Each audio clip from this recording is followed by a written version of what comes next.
Boa, começando mais um Salve Show, espero que você esteja suave para essa nossa troca de ideia. Eu já vou começar perguntando, você tá ligado o que significa Maafa? Se você não tá ligado, fica aí que hoje a gente vai trocar uma ideia sobre o primeiro genocídio do século XX, mas não sem antes pedir, libera a batida, compadre.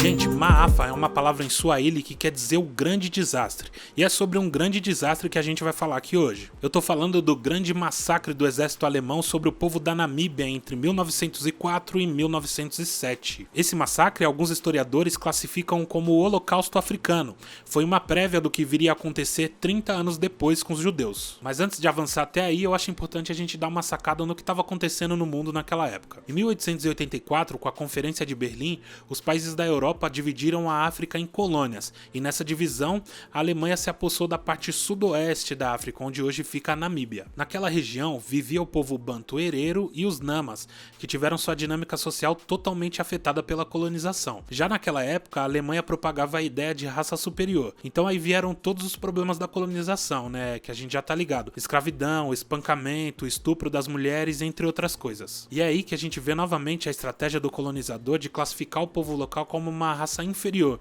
para justificar toda a atrocidade que vai ser feita ali. Ali o domínio alemão se estendeu até o final da Primeira Guerra Mundial. Em 1904, os namas, liderados por Heinrich Witbooi, assim como os hereros, liderados por Samuel Marreiro, programaram uma ofensiva contra os colonizadores, e a resposta a essa ofensiva veio se tornar o primeiro genocídio do século XX. Eles comandaram um ataque que visava atingir os fazendeiros alemães, que naquela altura já tinham posse de quase todas as terras do lugar. É importante a gente ressaltar que o ataque programado pela resistência tinha como foco os homens fazendeiros, mas para justificar a brutalidade que viria a ser feito posteriormente, o Império Alemão distorceu a ideia dizendo que o ataque dos namas e hereros visavam as mulheres e as crianças. E é aí que entra na história o general Lothar von Trotha, que foi designado pelo Império Alemão para combater esse levante. Esse general já era conhecido pela brutalidade que ele cometeu em outros ataques, como na China ou até mesmo na África, na Tanzânia e em Ruanda. Ele chega para combater esse levante com um exército de aproximadamente 14 mil pessoas, e o objetivo dele ao chegar lá era bem específico. As palavras dele diziam o seguinte: eu acredito que a tribo herera como tal deva ser exterminada. Os hereros tinham uma população com cerca de 80 mil pessoas,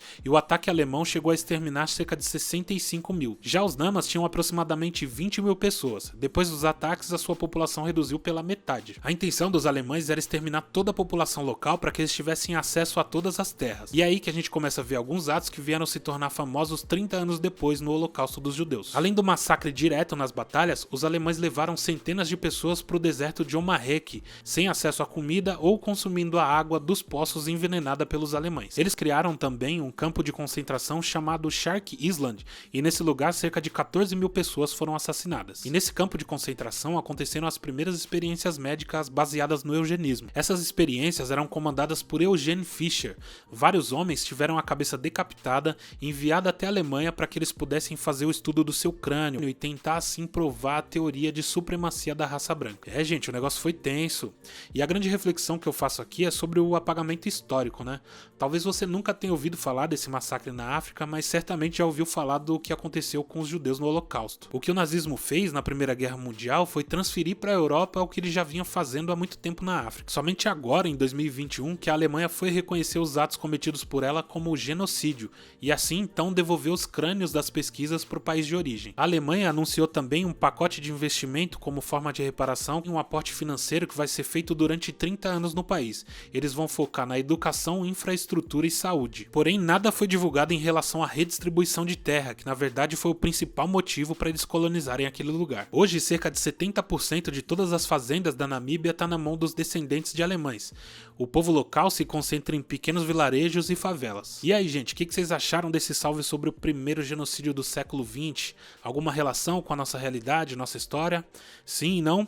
Fica a reflexão. Espero que você tenha curtido, vou deixar o material para você construir sua pesquisa na descrição, agradecer você que ficou até o final e pedir para você salvar, curtir e comentar esse vídeo. Um abraço, eu vou nessa, fui!